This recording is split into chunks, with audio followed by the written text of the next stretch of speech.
Hey everybody, welcome to Reverse Homesteading. Thought I'd show you the garden after the rain. We've had about 20 millimetres overnight. Thought I'd show you my Thai basil. The ones on this side, the higher ones, were in the mini greenhouse. It was shaded by a big tree and I'd forgotten about that because we were planning to take that big tree back quite a bit in pruning or completely out, and we didn't get around to it. So that's what happened. And then these ones popped up really late, only in the last few weeks, and they're much chunkier, leaves are much healthier, and they're not as leggy. So just the very lowest ones. So I am going to pot those little ones up and see how they go. The plan was, apart from the basil cuttings that I'm doing, the Genovese summer basil, well, they're all summer really, these are Thai basil, which hubby really likes, so I'll so cold and wet, I'm tempted to pot those up in the laundry inside, although that area is still pretty cold. Heater doesn't quite reach everywhere. So we have hubby sick on the couch, sadly, and I'm sure I sound like I'm getting something as well. Chest is starting to feel a bit heavy, so if you don't hear from me for a little bit, that might be why. Hoping not to get it badly.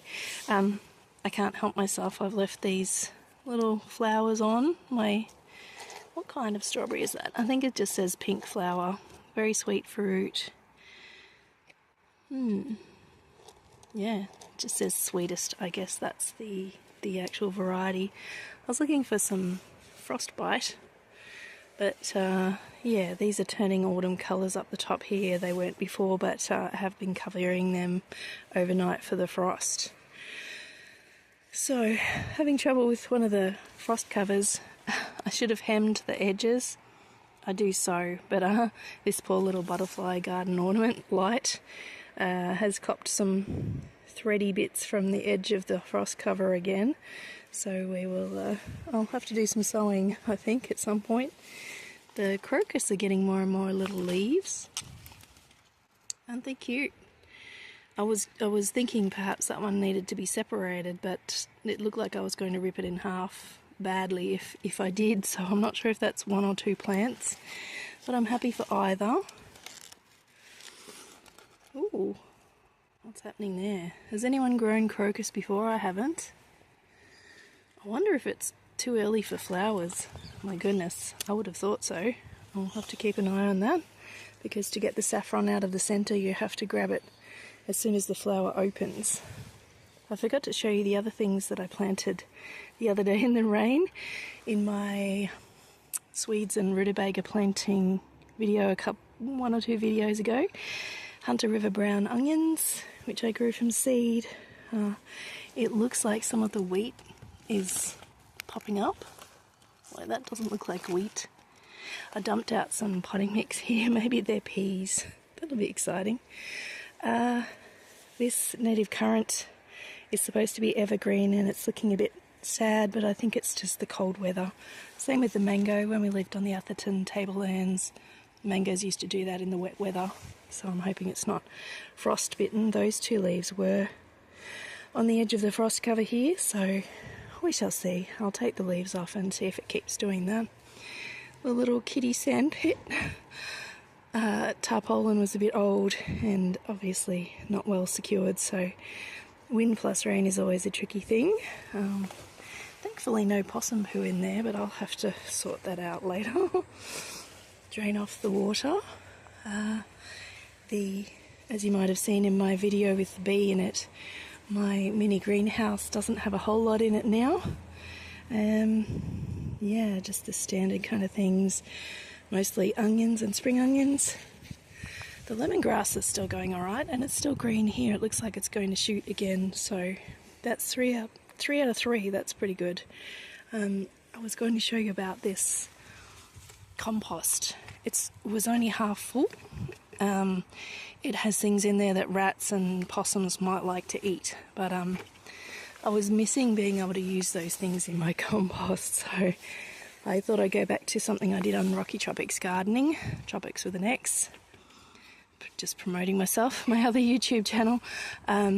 Yeah, so then you can roll it and get some air into it because it's only half full. So you know, it's a messy way of doing it. But if it's only half full, it's not very heavy. I used to have 3 buckets, so you could have 3 going at different stages. I used to also have some holes in the bottom, as I mentioned the other day. So I'll see if I can add dry matter to it, which will soak up some of the moisture. I'm not really sure if I'll need those holes in the bottom. The level of soil in here has dropped quite a bit, as you can see. That's where the soil started for my Jerusalem artichokes. So I hope it doesn't drop too much more. I've got a lot of leaves and sticks and other things in the base here. So there's no base in it. So my friend in New South Wales, you might be watching this with bated breath, as he told me not to let my Jerusalem artichokes or sunchokes run free. But they're sprouting now, so we shall see what they do. I'll keep a good eye on the ground around it and keep that in mind. I haven't cut off my asparagus yet. The big one I probably could cut it off to about that high, as you do in winter, because it's died off. The smaller ones my lovely friend gave me, yeah, they're not quite going dormant yet. And I saw this when I'd done a video recently, my one planting, the one I referenced before, planting rutabagas or Swedes and mini Bok Choy.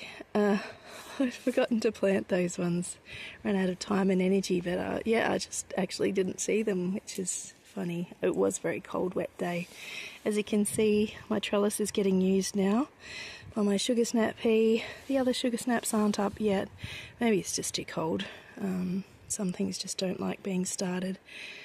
Once it gets colder, these little ones are using the trellis, as I said, so almost all of them can reach the trellis now. So those ones are snow peas, just a little bit different. Oh my goodness, there's a caterpillar. I'll get that soon.